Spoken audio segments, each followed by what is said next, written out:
hikmat trong pi kipen sya be yanga man kasih dei mapi ba penuh yanga man kapor bang thia lưng a ya pi cắt nỗi shisha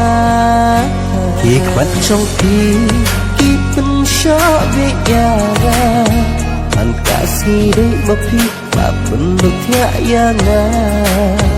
man kapor ya lưng a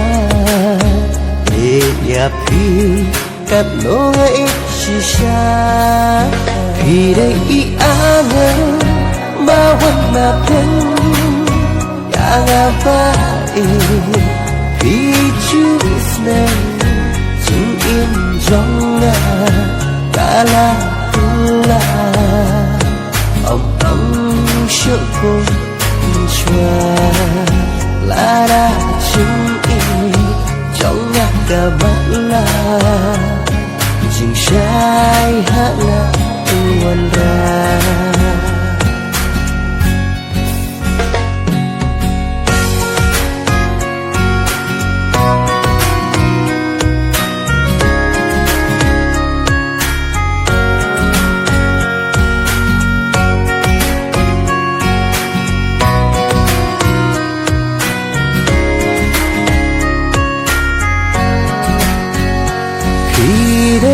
Kada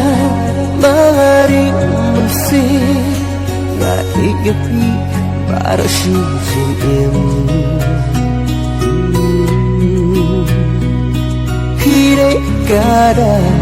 kada hangni menta na mari pi ga ishisha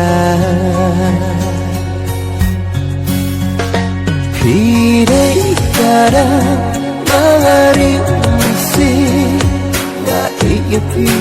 para shi jim hire kada ngada hangni menta na mariapi na ishisha hire I anga bawan na pen yang apa hijusmen in jonga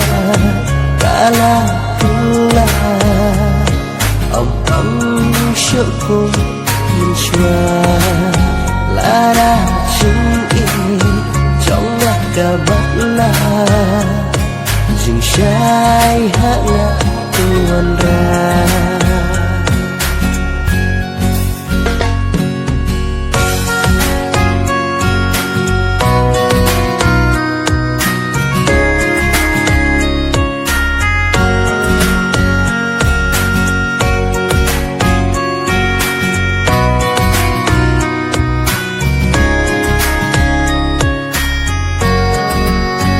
hikmat trong pi kipen sya be yanga man kasih dei mapi ba penuh yanga man kapor bang thia lưng a ya pi cắt nỗi shisha